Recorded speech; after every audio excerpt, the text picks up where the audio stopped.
এটা আপনি যদি স্ট্রিক্ট কনস্টিটিউশনাল ভিউ পয়েন্ট থেকে দেখেন তাহলে 5ই আগস্টের পর অনেক কিছু হয়েছে, এটা সাংবিধানিক না। উনার স্ট্যাচু, উনার বাড়ি এ সমস্ত ভাঙার পেছনে বা উনার যেটা বলি দ্বিতীয় মৃত্যু, এটার পিছনে সবচেয়ে বেশি দায়ী উনার কন্যা। বিড়াল আপনার সাদা নাকি কালো এটা ম্যাটার করে না, ইঁদুর মারে কিনা ওটা হচ্ছে ব্যাপার। এখন মূল কথা হচ্ছে আপনি কি সংস্কার চান। আইসিসির ইন্ডিপেন্ডেন্ট অ্যাসেসমেন্টে 3টা কথা বলেছিল, যেটা দেখে আমরা হতবাক হয়ে গেলাম। বলে 3টা কারণে বাংলাদেশ দলের ঝুঁকি বাড়তে পারে।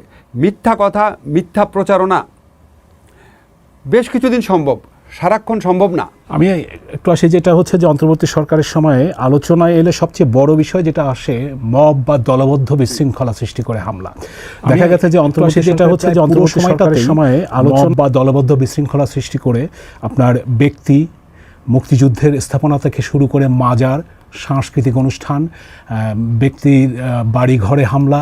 আমি ব্যবসায়িক আসি, যেটা হচ্ছে যে অন্তর্বর্তী সরকারের সময়ে আলোচনায় এলে সবচেয়ে বড় অনেক ক্ষেত্রে সরকারের প্রশ্রয় দেওয়ার বিষয়েও দৃশ্যমান হয়েছে।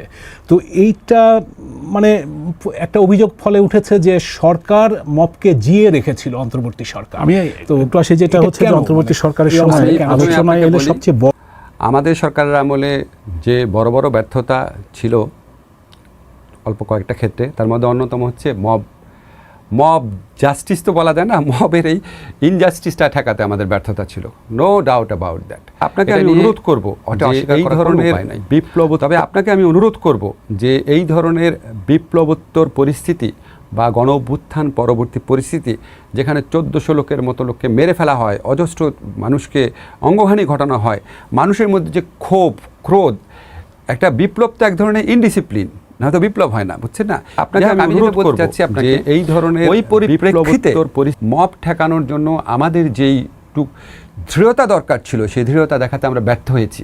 একটা এক্সাম্পল আপনাকে বলি, প্রথম যেখান থেকে সূচনা হয়, হঠাৎ করে এইচএসসি যে স্টুডেন্টরা আছে তারা সচিবালয়ের ভিতরে ঢুকে গেল, 300-400 ঢুকে বললো তারা পরীক্ষা দিবে না। প্রথম আমরা মাথা নত করলাম। আমি কিন্তু এটা বিরোধিতা করেছিলাম যে কোনোভাবেই এটা অ্যাকসেপ্ট করা যাবে না, কিন্তু তখন যে যুক্তিটা দেওয়া হলো, যেই ছাত্ররা শেখ হাসিনাকে মতো একটা ফ্যাসিস্টকে তাড়িয়েছে, তারা এসে বলতেছে আমরা পরীক্ষা দিতে পারবো না, তার গায়ে পুলিশ আঘাত করবে, যেই পুলিশ পালায় আছে ছাত্রদের ভয়ে। আপনাকে আমি অনুরোধ করব, গণ অভ্যুত্থানের ছাত্রের প্রতিপক্ষ, এখন এই যুক্তিটা যখন আসে আপনি তো ডিসকাউন্ট করতে পারেন না। আমি যুক্তি দিচ্ছি না, মানে আমি কিন্তু বলছি না আমাদের কোনো দোষ নাই। মানে বাংলাদেশের স্বাধীনতা সংগ্রামী নেতা শেখ মুজিবের সেখানে কয়েক দফা হামলা হয়েছে, এক্সকাভেটর বা ওই ভ্যাকুম মেশিন দিয়ে নিয়ে গিয়ে প্রকাশ্যে। বাংলাদেশের স্বাধীনতা সংগ্রামী নেতা শেখ মুজিবের সরকার নীরব ছিল, সে কারণেই প্রশ্ন উঠছে, বা সেখানে সরকার নীরবই বা কেন? আমি আপনাকে প্রথম একটা জিনিস বলি, এটা আমাদের অনেক বড় ব্যর্থতা। কোনো অবস্থাতেই 32 নম্বর যেভাবে ভাঙচুর হয়েছে কোনো অবস্থাতেই অ্যাকসেপ্টেবল না। এখানে প্রথম যখন হয় ভাঙচুরের ঘটনা, আপনি কয়েকটা জিনিস খেয়াল করবেন, 5 আগস্ট থেকে 8 আগস্টের মধ্যে কিন্তু কিছু ঘটে নাই, খেয়াল করে দেখেন, পরবর্তীকালে ঘটেছে। হ্যাঁ, তার মানে এটার ভিতরে কিছু কিছু এলিমেন্ট ছিল, এটার ভিতরে কিছু কিছু উস্কানি ছিল, এমনকি কিছু উস্কানি শেখ হাসিনার পক্ষ থেকেও ছিল, উনি যেই রকমভাবে বক্তব্য দিচ্ছিলেন জুলাই গণ অভ্যুত্থানকারীদের সম্পর্কে। তারপর সরকারের পক্ষ থেকে কিন্তু একটু চেষ্টা করা হয়েছিল প্রথমবার, আপনারা খেয়াল করে দেখেন, প্রথম কিন্তু আর্মি এবং পুলিশ কিছুটা বাধা দেওয়ার চেষ্টা করেছিল, কিন্তু এই বাধা দেওয়াটা যথেষ্ট ছিল না। এবং এই বাধা দেওয়ার ক্ষেত্রে আমাদের সরকারের যে পলিটিক্যাল উইল, সেটা সুশক্ত ছিল না। মবের বিষয়টা যেটা আপনি বলছেন যে আপনি স্বীকার করছেন যে এক ধরনের ব্যর্থতা সরকারের ছিল। এত কথা বলার পর আরেকটা কথা বলে রাখি, এটা আমি সবসময় বলতাম সরকারে থাকতে, এখনও বলে রাখি, উনার স্ট্যাচু, উনার বাড়ি এ সমস্ত ভাঙার পেছনে বা উনার যেটা বলি দ্বিতীয় মৃত্যু, এটার পিছনে সবচেয়ে বেশি দায়ী উনার কন্যা। সরকারের শেষ দিকে এসে প্রথম আলো ডেইলি স্টারে যে হামলা হলো, এখানে বলা হয় যে সরকার বা সরকারেরই কোনো অংশ চেয়েছে যে এটা ঘটতে পারে। এই ধরনের অভিযোগটা কিন্তু ওই হামলার ঘটনাগুলোর পরে উঠেছে। আপনি যদিও বলছেন যে এটা ব্যর্থতা এবং অক্ষমতা, কিন্তু এই অভিযোগটা কিন্তু আচ্ছা, এখন ধরেন কেউ যদি মনে মনে চায় এটা ঘটুক, বা এখন আমি যদি তাদের পক্ষভুক্ত না থাকি, তারা নিশ্চয়ই আমাকে এটা বলবে না, ঠিক না? কাজে এটা আমার জানা নাই। তবে আপনাকে একটা জিনিস বলি, প্রথম আলো ডেইলি স্টারে যখন অগ্নিসংযোগ ঘটনা ঘটে, তখন আপনার প্রথম আলো ডেইলি স্টারের সাথে সারা রাত প্রায় 60-70 বার কথা হয়েছে আমার, কন্টিনিউয়াস। এবং ওনাদের যেই বিল্ডিংটা আক্রান্ত হয়েছে, সেটার উপরে জেনারেটর ছিল, অনেক ডিজেল অনেক কিছু ছিল। ওইখানে যদি শেষ পর্যন্ত যদি আগুন নেভানো না যেত, তাহলে আসল যে অফিসটা ওনাদের, সেটা পর্যন্ত আক্রান্ত হতো। তখন আমরা প্রচণ্ড চেষ্টা করে অনেক ইয়ে করে অনেক জায়গায় ফোন করে অনেক যোগাযোগ করে ওটা মোবিলাইজ করতে পেরেছি, আগুনটা থামাতে পেরেছি। ফলে যেটুক ধ্বংস হয়েছে সেটা আপনারা দেখেছেন, অ্যাটলিস্ট প্রথম আলোটা। আরও যেটা হতে পারত, যেটা আমরা প্রচণ্ড তৎপর থেকে স্টপ করাতে পেরেছি ফায়ার সার্ভিসকে, সেনাবাহিনীকে অ্যাক্টিভেট করে, সেটা তো আপনারা দেখেন নাই, যতটুকু রক্ষা পেল এটা তো আপনারা জানেন না, এটা প্রথম আলো জানে। তবে এগেইন এগুলি এত বড় বড় ব্যর্থতা। এখন আপনাকে আমি কথাগুলো কেন বলছি, এটা বোঝানোর জন্য যে আমরা অনেকেই, অনেক উপদেষ্টাই ওখানে 4-5 জন অ্যাক্টিভ ছিল, আমরা এটা পছন্দ করি নাই, আমরা এটা কোনোভাবে অ্যাকসেপ্ট করি না, এবং আমরা আমাদের মতো যথেষ্ট চেষ্টা করেছি। সরকারের প্রধান উপদেষ্টা থেকে শুরু করে কয়েকজন উপদেষ্টা কিন্তু মানে সরকারের বিভিন্ন সময় কাউকে উদ্ধৃত করে বলেছিলেন যে মানুষ চায় সরকার আরও লম্বা সময় থাকুক বা 5 বছর থাকুক। তো তার মানে কি সরকারের মধ্যে এরকম কি কোনো একটা কালেকটিভ চিন্তা ছিল, নাকি একটা বিক্ষিপ্ত কোনো চিন্তা থাকলেও থাকতে ছিল না? স্যার এগুলি শুনে খুব বিরক্ত হতো। আমি আসি একটু সংবিধান সংস্কার পরিষদের বিষয়ে, যেটা খুবই এখন সংসদের বাইরে আলোচনায়। যেটা হচ্ছে যে সংবিধান সংস্কার পরিষদ নিয়ে রাষ্ট্রপতি যে আদেশ জারি করা হয়েছে আপনাদের সরকারের সময়, সেটি এখতিয়ার সংবিধানে রাষ্ট্রপতির নেই। বিএনপির নতুন সরকার সংসদেই এই প্রশ্ন তুলেছে এবং তারা সেই পরিষদের শপথও নেয়নি, যদিও জামায়াত ইসলামী এবং এনসিপি বিপরীত অবস্থান নিয়েছে। তো এইটা কেন করা হলো আসলে? এটা আপনি যদি স্ট্রিক্ট কনস্টিটিউশনাল ভিউ পয়েন্ট থেকে দেখেন, তাহলে 5ই আগস্টের পর অনেক কিছু হয়েছে, এটা সাংবিধানিক না, ঠিক না? অনেক কিছু হয়েছে, ইউ নো দ্যাট। হ্যাঁ, এটা সম্ভব না। যেখানে এখন প্রধানমন্ত্রী এবং উপদেষ্টা সংসদের সবাই পালিয়ে গেছে, সেখানে আপনি প্রধানমন্ত্রী পরামর্শক্রমে কীভাবে সরকার গঠন করবেন? সম্ভব না। তো যদি স্ট্রিক্ট কনস্টিটিউশনাল ভিউ পয়েন্টে ওনারা দেখেন, তাহলে এটা ঠিক না, এভাবে দেখা ঠিক না। আর আমি আপনাকে বলি কি, আপনার টেং শিয়াওপিংয়ের একটা কথা ছিল না যে বিড়াল আপনার সাদা নাকি কালো এটা ম্যাটার করে না, ইঁদুর মারে কিনা ওটা হচ্ছে ব্যাপার। আর মূল কথা হচ্ছে আপনি কি সংস্কার চান? যদি আপনি চান তাহলে সাংবিধানিকতার জটিলতা কোনো জটিলতা না। কেন জটিলতা না আপনাকে বলি। যখন জিয়াউর রহমান সাহেব বা এরশাদ সাহেব যখন একটার পর একটা মার্শাল ল রেগুলেশন করেছেন, ওগুলি কি সাংবিধানিক ছিল না। ওনারা পরে 5ম সংশোধনী এবং 7ম সংশোধনী যারা সব কিছু লিগালাইজ করে ফেলেছিলেন, এটাকে বলে পোস্ট ভ্যালিডিটি। আপনার পারপাসটা কি? আপনি কি চান সংস্কার হোক? চাইলে প্রক্রিয়াটা কোনো বড় ব্যাপার না। আমরা একটু বিচার বিভাগের দিকে তাকাই। আওয়ামী লীগের শাসনে বিচার বিভাগে প্রচ্ছন্ন নিয়ন্ত্রণের অভিযোগ সবসময় ছিল, কিন্তু অন্তর্বর্তী সরকারের সময়েও মানে একটা নিয়ন্ত্রণের চেষ্টা বা এই ধরনের একটা অভিযোগ এসছে। ভাই, অভিযোগ করা খুব সোজা, বুঝছেন? আপনাকে একটা কথা বলি, এই যে আমি 15 বছর শেখ হাসিনা সরকারের বিভিন্ন ব্যাপারে সমালোচনা করতাম, মানে এত সোজা ছিল সমালোচনা করা, এত সোজা ছিল, কাজ করা খুব কঠিন, বুঝছেন? এখন আপনি ধরেন আমাদের যে প্রচ্ছন্ন নিয়ন্ত্রণ অভিযোগ ছিল, কিভাবে নিয়ন্ত্রণ করে? আপনি আওয়ামী লীগ আমলে যেটা করতো, বিচারকের বিচারিক ক্ষমতা কেড়ে নিত। কার বিচারিক ক্ষমতা কেড়ে নিয়েছে আমরা? নিম্ন আদালতে দেখেন তো, আমি কিন্তু উচ্চ আদালতে জবাব দেবো না, ওটা চিফ জাস্টিসের আন্ডারে। নিম্ন আদালতে কার বিচারিক ক্ষমতা কেড়ে নিয়েছে আমরা? এখানে আইনজীবীদের অনেকে অভিযোগ করেন ক্ষমতাচ্যুত আওয়ামী লীগের অনেক নেতাকে সে সময় বিনা বিচারে আটক করা হয়েছে, অনেক মামলা হয়েছে, ভুয়া মামলা হয়েছে, হত্যার মামলার অভিযোগ আনা হয়েছে, কিন্তু জামিন দেওয়া হয় না। এখানে আপনার দিকেই আমি জামিনের প্রসঙ্গে আপনাকে বলি, জামিন দেওয়া হয়নি যে সমস্ত আইনজীবী বলেছেন তাদেরকে একটু জিজ্ঞেস করেন যে আমাদের প্রথম আলো সমকাল এদের রিপোর্টে লেখা আছে প্রায় 72% ক্ষেত্রে জামিন হয়েছে। 72% যদি জামিন হয়ে থাকে তাহলে তো বেশিরভাগ বেরিয়ে যাওয়ার কথা ছিল। অবশ্যই সবাই তো 72% জামিন হলে সবাই বের হবে না। ধরেন 72% জামিন আছে, ধরেন আপনার জামিন আছে, জামিন হওয়ার পর আপনাকে অন্য একটা মামলায় শোন অ্যারেস্ট দেখানো হলো, এটা তো ভাই আমার কাজ না, এটা তো স্বরাষ্ট্র মন্ত্রণালয়ের কাজ। 296 জন সাংবাদিকের বিরুদ্ধে মামলা হয়েছে, তার মধ্যে 100-র বেশি সাংবাদিকের বিরুদ্ধে মামলা হয়েছে হত্যা মামলা। তাদের অনেকে হয়তো রাজনৈতিক পরিচয় আছে, কিন্তু তারা হত্যার মামলা বা এই ধরনের মামলা দিয়ে তাদেরকে হয়রানি করা, এইটা কতটা আসলে? আচ্ছা, এখন আপনাকে আমি কয়েকটা কথা বলি। আওয়ামী লীগ গভর্নমেন্ট আমলে আমি খুব গায়েবী মামলার বিরুদ্ধে বলতাম। গায়েবী মামলা আপনার মনে আছে তো, যে ঘটনাটা ঘটে নাই, মামলা হয়ে গেছে। আমাদের সরকারের আমলে একটাও গায়েবী মামলা হয় নাই। হত্যাকাণ্ড হয়েছে, ঘটনাটা সত্যি, গায়েবী আসামি করা হয়েছে, গায়েবী আসামি করা হচ্ছে। হত্যাকাণ্ডের ঘটনা সত্যি, আউট অফ দ্য ব্লু মামলা হয়নি, ঘটনাটা ঘটেছে, ওইখানে ভুয়া আসামি ঢুকানো হয়েছে, অতিরিক্ত আসামি ঢুকানো হয়েছে। নাম্বার 1। নাম্বার 2 ডিফারেন্স হচ্ছে আমাদের সরকার আমলে এই মামলাগুলা একটাও সরকার করে নাই, আওয়ামী লীগ আমলে সরকার করতো। নাম্বার 3 হচ্ছে এই মামলাগুলা কারা করেছে? এই মামলাগুলা করেছে বিপ্লবের সাথে, গণ অভ্যুত্থানের সাথে সংশ্লিষ্ট রাজনৈতিক দলের কিছু কর্মী, কিছু অসাধু আইনজীবী, কিছু পুলিশ, কিছু দালালের একটা নেক্সাস মিলে কেন করেছে? টাকা আর্ন করার জন্য, সম্পত্তি দখল করার জন্য, রিভেঞ্জ নেওয়ার জন্য। আমরা কি করেছি? Last question. সেখানেই সরকার এক্স্যাক্টলি আমার কাজটা কি? আমার কাজটা হচ্ছে, আমরা স্বরাষ্ট্র মন্ত্রণালয় থেকে বলা হয়েছে পুলিশ যেন মামলার সারবত্তা না দেখে যেন গ্রেফতার না করে, একটা স্টেজে কড়া হুমকি দেওয়া হলো। সেকেন্ড কথা হচ্ছে কি, আমরা আইন মন্ত্রণালয় থেকে কী করতে পারি? আমরা আইন মন্ত্রণালয় থেকে একটা অ্যামেন্ডমেন্ট করলাম ফৌজদারি কার্যবিধির, যে পুলিশের রিপোর্ট আসলে ওই রিপোর্টের ভিত্তিতে কবে আপনি আদালত থেকে অব্যাহতি পাবেন অনেক টাইম লেগে যেতে পারে। পুলিশের রিপোর্ট হইতে হইতে 2 বছর লাগতে পারে। 2 বছরকে আপনি পালায় বেড়াবেন নাকি? এই জন্য আমরা ফৌজদারি কার্যবিধি পরিবর্তন করে আমরা একটা অ্যামেন্ডমেন্ট করলাম যে পুলিশের অন্তর্বর্তীকালীন রিপোর্টের ভিত্তিতেই আদালত থেকে মামলার থেকে অব্যাহতি পাওয়া যাবে। অন্তর্বর্তী সরকার বলতো যে মত প্রকাশের স্বাধীনতা উন্মুক্ত। সাংবাদিক সম্পাদকদের অনেকেই অভিযোগ করে আসছিলেন যে মানে আওয়ামী লীগের সময়ে নিয়ন্ত্রণ করা হতো, এ সরকারের সময়ও, অন্তর্বর্তী সরকারের সময়ও একটা ভয়ের সংস্কৃতি সংবাদ মাধ্যমে চালু। আমি একটা জিনিস বলি, আমরা যেভাবে অনলাইনে সারাক্ষণ সমালোচনা, সত্য মিথ্যা সমালোচনা, চরিত্র হনন, মিথ্যা অভিযোগের শিকার হয়েছি, একটা মামলাও করেছি? আমি মামলা করতে পারতাম না। ইউনূস স্যার যেভাবে হয়েছে, অন্যান্য উপদেষ্টারা হয়েছে, আমরা কি একটা মামলা করেছি? আমরা সেই সেন্সে বুঝিয়েছি। আপনি সোশ্যাল মিডিয়া খুলে দেখেন যে কী ধরনের অভিযোগ।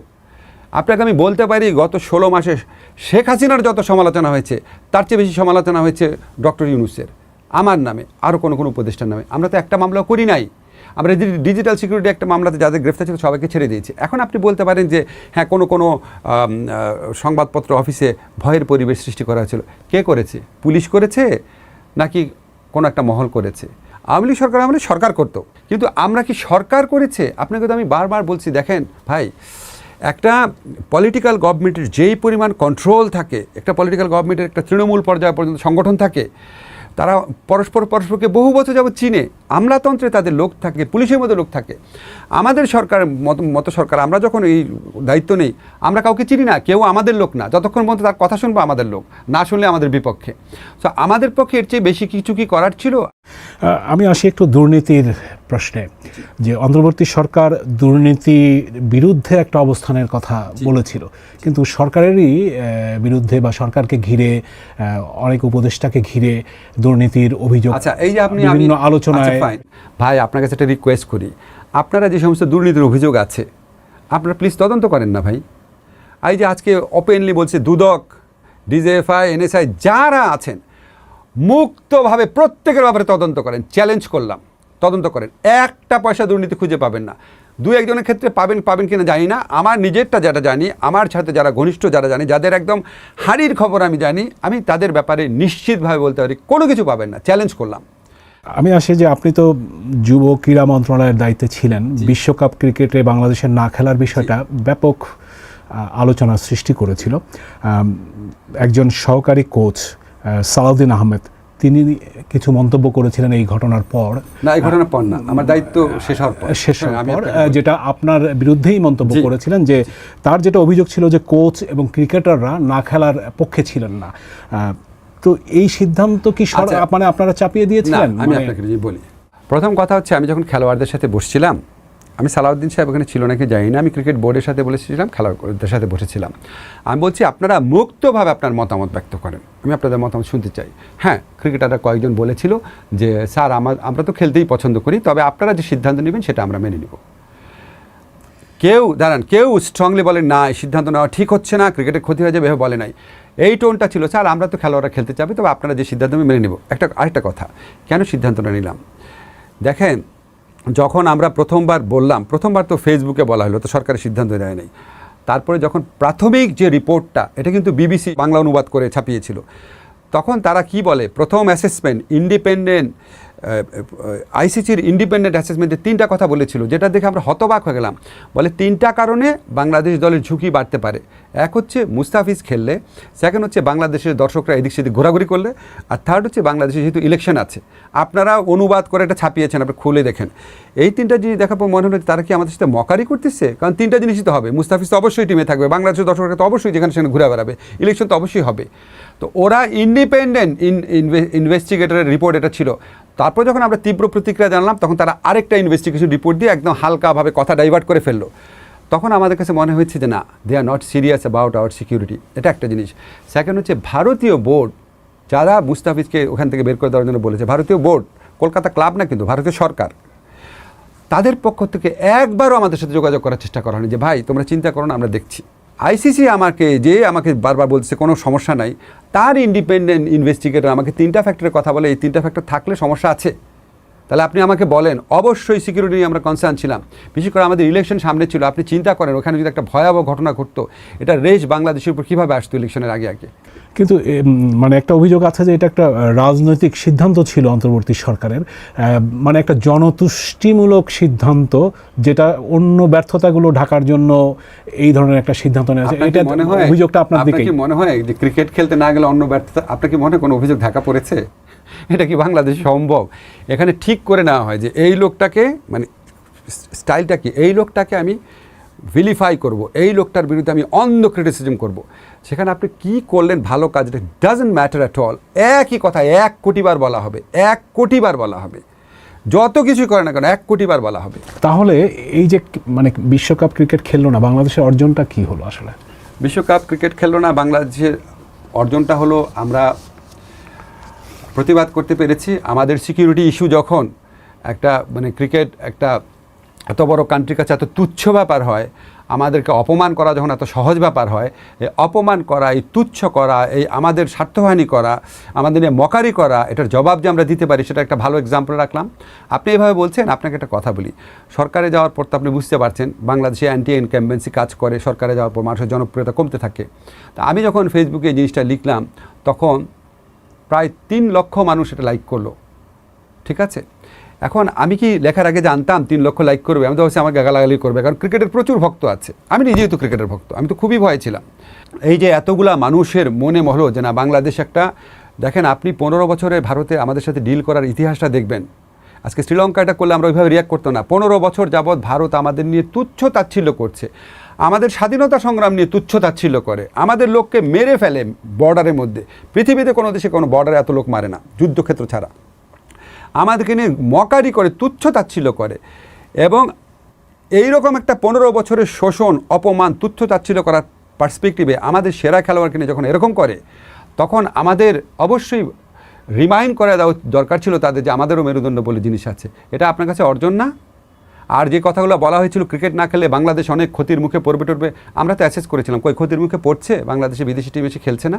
কিন্তু অনেক খেলোয়াড়ের মধ্যে এক ধরনের মানসিক হতাশা আছে বিশ্বকাপ ক্রিকেট খেলতে না পাওয়া। একজন খেলোয়াড় সাইফ হাসান, তিনি একটা ফেসবুক পোস্টে লিখেছিলেন যে তিনি বিশ্বকাপ ক্রিকেট খেলতে চেয়েছিলেন, মানে এরকম একটা ইঙ্গিত যে আসলে বলতে পারেন। ওনারা তো আমাকে বলেছেন, দেখেন ক্রিকেটাররা যদি মনে দুঃখ পায়, কষ্ট পায়, অবশ্যই তারা পেতে পারে, তার একটা ড্রিম সারা জীবন খেলাটার ইত্যাদি। কিন্তু আমি আপনাকে বলি, আবার বলি আপনাকে, আমি যখন ইন্টারকন্টিনেন্টালে বসেছিলাম একদম মুক্ত হয়ে বলার জন্য, ওনাদের মধ্যে কেউ কেউ সত্যি সবাই কথা বলেন, আমি জোর করে এই লিটন আপনি কথা বলেন, মিরাজ আপনি কথা বলেন, এইভাবে ডেকে ডেকে কথা বলিয়েছি। আমি বলেছি দেখেন আমি সাংবাদিক সম্মেলন যাব, আপনাদের কোনো কথা এখন কোট করব না, আপনারা বলেন। ওনারা বলেছে যে আচ্ছা আমরা তো, জেনারেল টোনটা ছিল আমরা তো ক্রিকেট খেলতে চাবই, কিন্তু আপনারা যেটা সিদ্ধান্ত নেবেন, আপনারা অনেক কিছু বিবেচনা করার সিদ্ধান্ত নেবেন, আপনাদের সিদ্ধান্ত আমরা মেনে নিব। আমি কিন্তু এই কষ্টটা যে এইরকমভাবে না স্যার আমাদের তো বুক ভেঙে যাচ্ছে, আমি কিন্তু এরকম টোন পাই নাই ভাই, বুঝছেন। জানি না হয়তো অন্য, কিন্তু দুঃখ পাওয়াটা স্বাভাবিক। আমরা শেষের দিকে চলে এসেছি, যে আপনি আগে রাজনৈতিক বিশ্লেষক হিসাবে লিখতেন, কলাম লিখতেন, মতামত দিতেন। সে সময় যে গ্রহণযোগ্যতাটা ছিল আপনার সেই মতামত বা লেখার, অন্তর্বর্তী সরকারের দায়িত্ব পালনের পরে সেই জায়গাটা, গ্রহণযোগ্যতার সেই জায়গাটা কতটা আছে আপনি কি মনে করেন? শোনেন, কিছুটা তো ক্ষতিগ্রস্ত হবে, কারণ আমি বললাম না অ্যান্টি ইনকামবেন্সি খুব কাজ করে বাংলাদেশে, কিন্তু আমি এটা নিয়ে বিন্দুমাত্র বিচলিত না। যখন আপনার শাহবাগ আন্দোলন হচ্ছিল, ঠিক আছে, তখন শাহবাগ আন্দোলনে আমি শাহবাগ আন্দোলনের সাথে নাই, শাহবাগীদের সাথে নাই, আমার রুমে আগুন দেওয়া হয়েছিল, সারাক্ষণ আমাকে নিয়ে সারাক্ষণ আজে বাজে প্রচারণা চলতো। কি আপনার জঘন্যতম, মানে পর্ণ ছবির ভয়েসলেস দিয়ে আমার নামে কোনো কিছু বাকি নেই, আপনার মনে আছে? তখন তো মানে এমনও হয়েছে আপনার যে মানে প্রথম আলোতে আমাকে বলতো কিছুদিন যেন আমি ইন্টারন্যাশনাল ইস্যুতে লিখি, কিছুদিন। তা আমি তখনও বিশ্বাস হারাই নাই। দেখেন, মিথ্যা কথা, মিথ্যা প্রচারণা বেশ কিছুদিন সম্ভব, সারাক্ষণ সম্ভব না, সারাক্ষণ সম্ভব না। এখন আপনার ভবিষ্যৎ চিন্তাটা কি করবেন আপনি? আল্লাহ আমাকে যা দিয়েছে শুকর আলহামদুলিল্লাহ। আমার ভবিষ্যৎ চিন্তা হচ্ছে ভালো কিছু রিসার্চ করা, ভালো কিছু রিসার্চ করা। আমি আমার অধ্যাপনা লাইফে ফেরত গেছি, ভালো কিছু উপন্যাস লেখা। তবে আপনাকে একটা কথা বলতে পারি যে আমি আপনার সরকারের সমালোচনা আগের চেয়ে একটু কম করব, সমালোচনা করার সময় আরেকটু সাবধান থাকব। কারণ আমার মনে হয় কি, বাইরের থেকে দেখে মনে হয় যে খুব সোজা সব কিছু, এত সোজা না ভাই, অনেক কঠিন। অধ্যাপক আসিফ নজরুল, এই সাক্ষাৎকারের সময় দেওয়ার জন্য আপনাকে অনেক ধন্যবাদ। ধন্যবাদ আপনাকে।